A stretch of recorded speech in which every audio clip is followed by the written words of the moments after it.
아이고, 뉴스나 좀 봐볼까? 출산율을 높이기 위해 난임 환자의 진료 지원 규모를 늘려가고 있지만 성조숙증입니다. 노래보다 사춘기가 이거 혹시 그것 때문인가?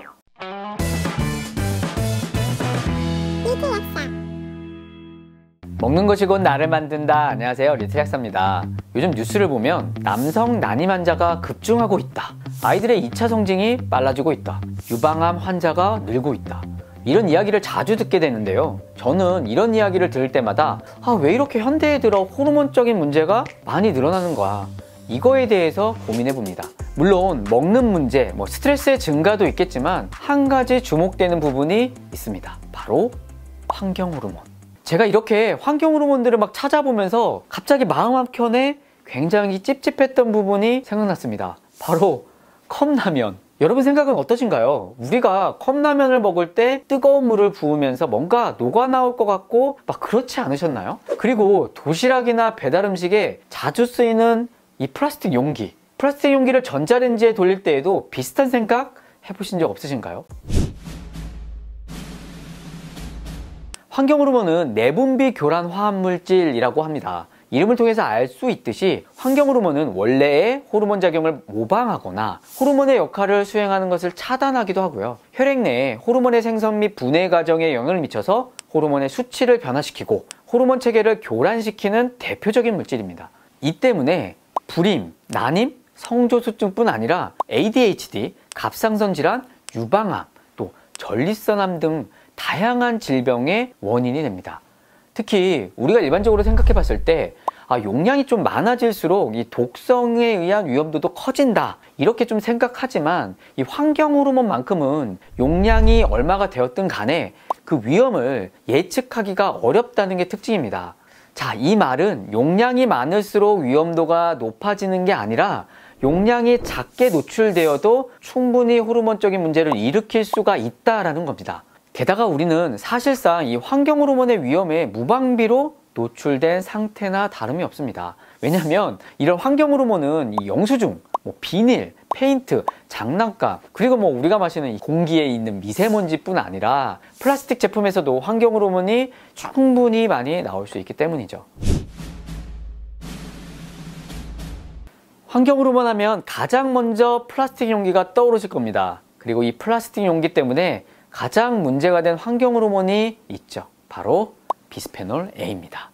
2015년까지 전 세계 소비량은 약 770만 톤이었고 2022년까지 1000만 톤 이상으로 증가될 거다라고 예측하고 있습니다. 비스페놀 A는 여성 호르몬인 에스트로겐에 작용하는 대표적인 환경 호르몬입니다. 생식기관의 발달을 저해시키고 성조숙증을 유발할 수 있으며 불임, 당뇨병, 비만, 전립선암, 유방암, ADHD에도 영향을 줄 수 있다고 합니다. 비스페놀 A는 열을 가할 때 특히 더 많이 나오는 특징을 가지고 있습니다. 그래서 비스페놀 A가 첨가된 제품을 고온에 노출시키면 절대로 안 됩니다. 비스페놀 A는 주로 통조림 캔, 또 투명하고 단단한 플라스틱 제품에 들어있고요. 영수증, CD, 자동차 부품, 플라스틱 물병, 캔, 병마개 등 이 다양한 제품에 쓰이고 있습니다. 특히 우리 일상에서 흔하게 만지는 이 영수증의 발색 촉매제로 이 비스페놀 A가 사용되고 있기 때문에 주의를 꼭 하시는 게 좋겠습니다. 이 영수증의 문제는 뉴스에도 참 많이 나오는데요. 영수증을 많이 만질 수밖에 없는 이 계산원분들, 장갑으로 만졌을 때보다 맨손으로 만졌을 때 체내 비스페놀 A 농도가 2배 정도 더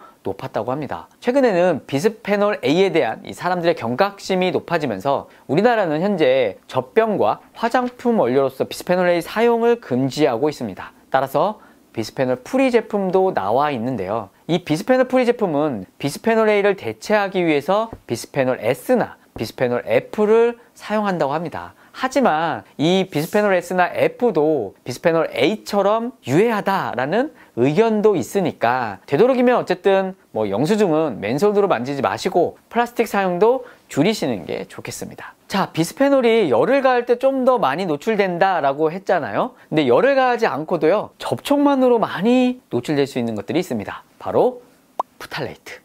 플라스틱을 보면 이 구부러지는 플라스틱들이 있죠. 프탈레이트는 플라스틱을 유연하게 만드는 가소제입니다. 또한 이 프탈레이트는 플라스틱이랑 화학적으로 결합되어 있지 않기 때문에 다른 것보다 열을 가하지 않아도 더 쉽게 노출될 수 있다는 겁니다. 이 화합물은 주로 장난감, 화장품, 비닐, 바닥재 같은데 우리 일상에서 쉽게 접할 수 있는 제품들에 많이 있습니다. 2011년에 대만에서 이 프탈레이트를 식품 유화제로도 사용된 적이 있었는데요. 프탈레이트가 첨가된 음료나 아이스크림이 대량 유통이 돼서 난리가 난 적도 있었습니다. 최근에는 우리나라 수입된 일부 캠핑용품에서도 프탈레이트가 초과 검출된 경우도 있다고 합니다. 이 프탈레이트는 생殖기관에 이상을 유발하는 것으로 알려져 있는데요. 성인 남자의 경우 이 정자의 질과 운동성, 또 양까지 감소시키는 것으로 알려져 있고요. DNA를 또 손상시킨다고 하니까 주의하시는 게 좋겠습니다. 이뿐 아니라 유방암, 비만, ADHD, 자폐증에도 영향이 있을 수 있다고 합니다. 세 번째로 알아볼 환경 호르몬이 있습니다. 바로 과부라 화합물입니다. 낯설죠? 이 화합물은 열에 강하고 물이나 기름 등이 쉽게 스며들지 않게 하고 외부 물질에 오염되는 것을 방지하는 특성이 있습니다. 그래서 우리가 흔히 사용하는 이 냄비, 또 프라이팬 코팅, 종이컵, 우비, 의류, 카펫, 가구, 신발, 페인트, 금속도금 등 여러 가지 광범위하게 아주 사용되고 있습니다. 사실 저는 이 과부라 화합물이 가장 우려스럽습니다. 2003년에서 4년에 실시된 미국 건강영양조사를 보면요, 거의 모든 사람에게서 과부라 화합물의 일종인 PFOA나 PFOS가 발견되었다고 합니다. 정말 누구에게나 흔하게 노출되고 있다는 거죠. 특히 진짜 이 프라이팬, 우리 어머님들 보면요, 이 프라이팬 코팅이 벗겨져도요, 아깝다고 안 버리는 경우가 굉장히 많습니다. 하물며 저희 집사람도 약간 제발 이 코팅된 프라이팬만큼은 손상되는 경우가 흔해서 자주 바꿔주시는 게 좋습니다. 이 과부라 화합물은 특히 갑상선 호르몬과 성호르몬의 유사물질을 작용하기 때문에 갑상선 질환과 생식기에 문제를 줄 수가 있습니다. 그렇기 때문에 불임과 밀접하게 관련되어 있고요. 정액의 질 감소 등도 연관되어 있을 수밖에 없죠. 또 12세에서 15세 사이를 대상으로 한 연구에서도 과부라 화합물에 대한 노출이 되면요,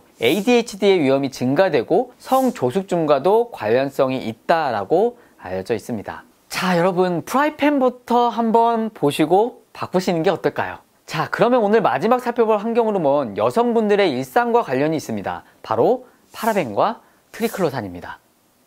먼저 파라벤은 화장품 및 제약제품에 널리 사용되는 방부제의 일종인데요. 광범위한 항균 작용도 가지고 있습니다. 직접적인 관련성에 논란은 약간 있으나 피부에 남아있는 메칠 파라벤 같은 경우 자외선과 만나면 피부 노화나 또 피부암을 일으킬 수 있는 위험성이 높아진다라고 알려져 있습니다. 이뿐 아니라 에스트로겐 유사작용을 하기 때문에 장시간 다량 노출 시에는 내분비를 교란시킬 수 있다라고 알려져 있죠. 그리고 또 하나 트리클로산. 이 화합물은 세균이나 박테리아 등의 미생물을 제거하거나 성장 억제 효과를 가진 성분이라서 화장품, 방부제, 치약, 세정제에도 쓰이는데요. 약한 내분비 교란 물질로도 알려져 있습니다. 트리클로산이 수돗물의 염소화 반응 후 생긴 물질이 또 자외선과 반응을 하게 되면요, 다이옥신이라는 것들로 전환될 수 있어서 주의할 필요가 있습니다. 현재 많은 나라에서 바디로션과 발케어 제품에는 이 트리클로산 사용이 금지되어 있지만 페이스 파우더, 비누,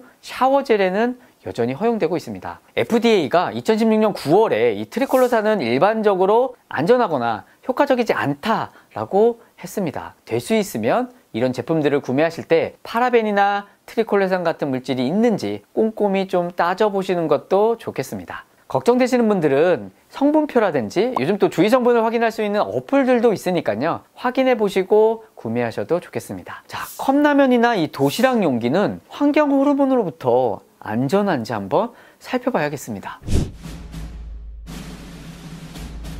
먼저 열을 가해도 비교적 안전하게 쓸 수 있다고 하는 플라스틱 용기가 있습니다. 바로 폴리프로필렌 PP이고요, 폴리에틸렌 PE, 이 두 가지가 있습니다. 이 두 재질은 내열성과 내구성이 높고 변형이 적어서 환경 호르몬의 위험성도 낮은 것으로 알려져 있는데요. 폴리프로필렌이나 폴리에틸렌 중에서 전자레인지 사용 가능 표시가 있는 것들이 있거든요. 이런 것들은 전자레인지나 열을 좀 가해도 안전하다. 그래서 그런지 편의점 도시락을 보면 폴리프로필렌, 폴리에틸렌으로 만들어진 게 많죠. 그러면 컵라면은 어떨까요?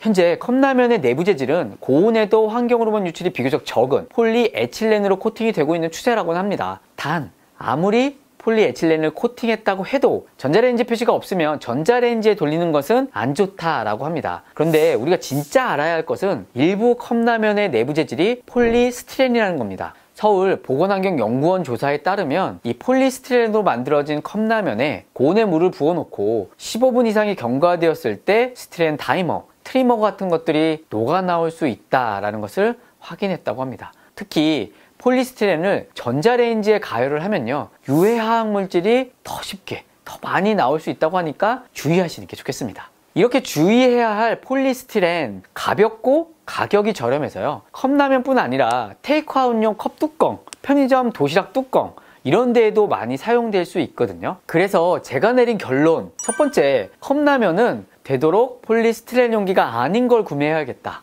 두 번째, 10분 이내로 좀 먹어야겠다. 세 번째, 되도록 전자레인지 사용은 플라스틱은 하지 않는다. 네 번째, 되도록이면 유리병을 좀 사용해야겠다. 다섯 번째, 뜨거운 커피나 일회용 컵에서는 이 뚜껑은 좀 빼고 다녀야겠다.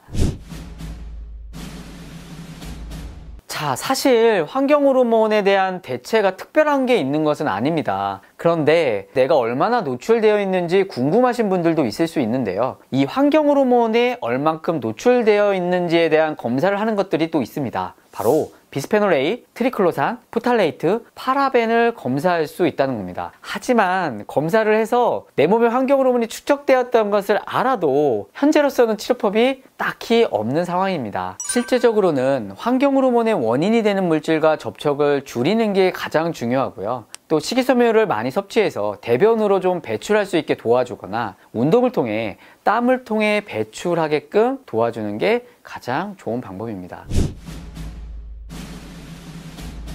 오늘은 환경호르몬에 대한 이야기를 좀 해봤는데요. 결국 환경호르몬을 없애려면 환경보호가 우선이 되어야 될 것 같습니다. 지금 태평양에 이 쓰레기 섬이 둥둥 떠다니고 있습니다. 그 크기가 무려 우리나라의 15배 정도가 된다고 하니까요. 와, 인간이 버린 쓰레기는 결국 언젠가는 우리에게 다시 돌아올 겁니다. 자, 우리를 위해서도, 그리고 앞으로 살아갈 우리 아이들을 위해서도 일회용품 사용을 줄이는 것부터 시작해 보시는 게 어떨까요? 못 고치는 병은 없습니다. 못 고치는 습관만 있을 뿐입니다.